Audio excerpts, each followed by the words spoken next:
Fala galerinha do digital, hoje eu quero falar com o pessoal aqui que é gestor de tráfego, tá? Então o vídeo de hoje vai ser sobre duas coisas relacionadas a contratos de tráfego pago e duas coisas que eu observei conversando com gestores e gestores de tráfego, seja um subido ou uma subida, ou um gestor de tráfego que aprendeu sobre esse serviço aí com outro grande player.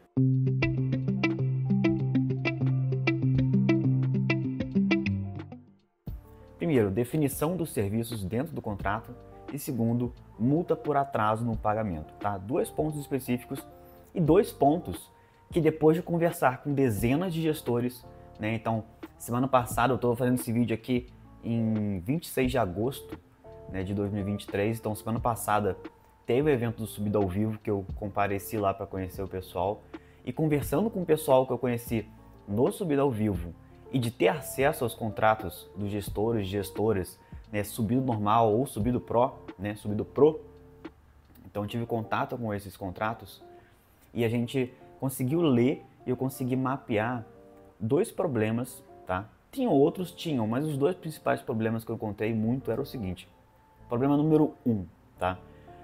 Assim, uma falta de definição, uma definição muito rasa, muito simples dos serviços que o gestor ou a gestora vai prestar, ou a agência de tráfego, que normalmente são serviços que estão lá na cláusula do objeto. O que significa objeto? Qual o objetivo desse contrato? Então, normalmente essas cláusulas, ali é onde você vai especificar detalhadamente como funciona o seu serviço. Como assim, Péricles? Os modelinhos que eu passei, até mesmo modelinhos que foram feitos por advogados, resumiam muito essa cláusula. Às vezes tinha só uma cláusula ali de 5 linhas. Às vezes tinha cláusulas que tinham plataformas de anúncios que o gestor nem mexia. Então às vezes tinha lá Facebook e Google Ads, o Meta Ads, Google Ads, TikTok Ads. E aí quando eu perguntava ao gestor, mas você trabalha com TikTok Ads? Não, mas eu nem me toquei, nem li essa cláusula e não me toquei que estava essa plataforma. Então assim, se a plataforma está lá, basicamente está falando que o gestor vai mexer com ela. Então tem que tomar muito cuidado com isso. Ah, Péricles, mas como é que funciona esse negócio de definir o serviço dentro da cláusula? Ali nessa cláusula objeto, você vai colocar as plataformas que você vai trabalhar, o que você vai entregar para o cliente. Você vai fazer os criativos dos anúncios ou você vai receber isso do cliente? Você vai fazer as copies dos anúncios? Você vai fazer as legendas dos anúncios? Você vai fazer algum tipo de edição de vídeo dos anúncios? Ou você vai receber isso pronto? Você vai entregar relatórios para o seu cliente com os resultados? Você vai utilizar dashboard? Você vai querer algum tipo de acesso à plataforma de anúncio? Obrigatoriamente tem que ter um acesso à plataforma de anúncio. Você vai querer algum tipo de acesso ao CRM do cliente? Ou a algum acesso às informações das vendas, como o cliente foi feito? Então tudo isso entra dentro dessa cláusula do objeto. Por que a gente coloca tudo isso logo no início do contrato, logo na primeira cláusula? Porque quando o cliente quer ler o contrato, quando ele vai abrir o contrato, ele já quer saber o que você vai fazer para ele. Às vezes ele esqueceu a conversa que você teve ali na reunião de alinhamento, às vezes antes de fechar o serviço, ele já esqueceu.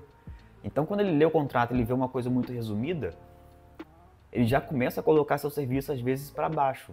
Então, quando você começa a especificar todas as entregas, todas as coisas que você vai entregar, os serviços que você vai prestar, isso traz uma autoridade maior para o cliente, porque ele vai pensar, esse gestor aqui, essa gestora aqui, tem bastante coisa que ele vai fazer. É lógico que você não vai sair jogando no contrato coisas que você não faz, mas destrincha, detalha todos os serviços que você entrega, tudo que você vai entregar para o cliente. E um segundo ponto era sobre a questão da multa por atraso no pagamento. E os modelinhos que eu vi do pessoal, às vezes, como eu falei, modelinhos feitos por um advogado ou não tinha essa cláusula de atraso no pagamento. Como assim? Se o cliente atrasar um dia no pagamento, já vai incidir multa ali por atraso no pagamento. Então, uma porcentagem ali em cima do valor. E qual o problema disso? Quando você não coloca uma multa por atraso no pagamento, o seu cliente vai te pagar, quando ele quiser. Por quê? Porque ele não vai se sentir motivado a querer te pagar em dia, já que ele não vai ser punido por conta disso. Então, e é uma coisa que é básica para ter no contrato. Ah, Périx, mas eu fico sem graça, eu fico sem jeito de cobrar multa por atraso. Beleza, então não cobra do cliente, mas deixe estipulado no contrato porque assim você pode cobrar ou não. O que eu gosto de falar? É melhor ter essa multa no contrato e você abrir mão dela na realidade, do que você não colocar essa multa por atraso e você não ter direito de cobrar essa multa do cliente depois. E essa é uma multa que eu falo que é pão com manteiga.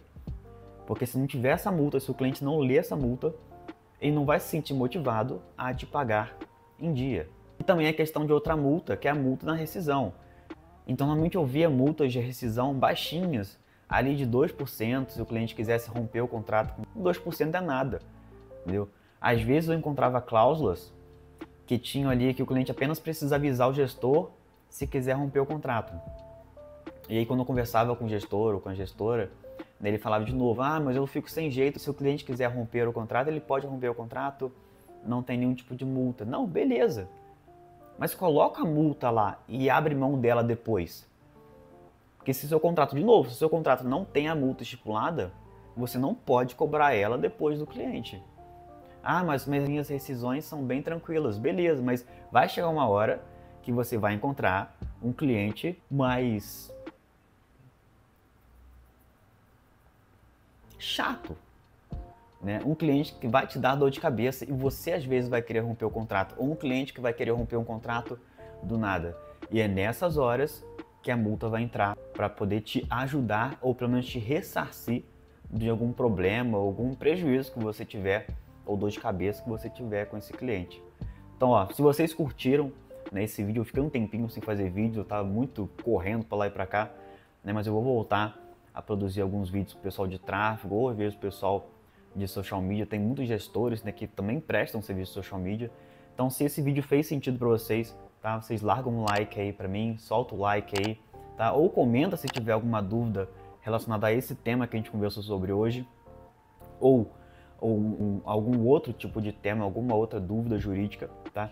E se inscreve no canal também, para poder acompanhar mais conteúdos aí que a gente vai soltando ao longo do tempo, beleza? Então fica com Deus todo mundo, abraço para todos, valeu!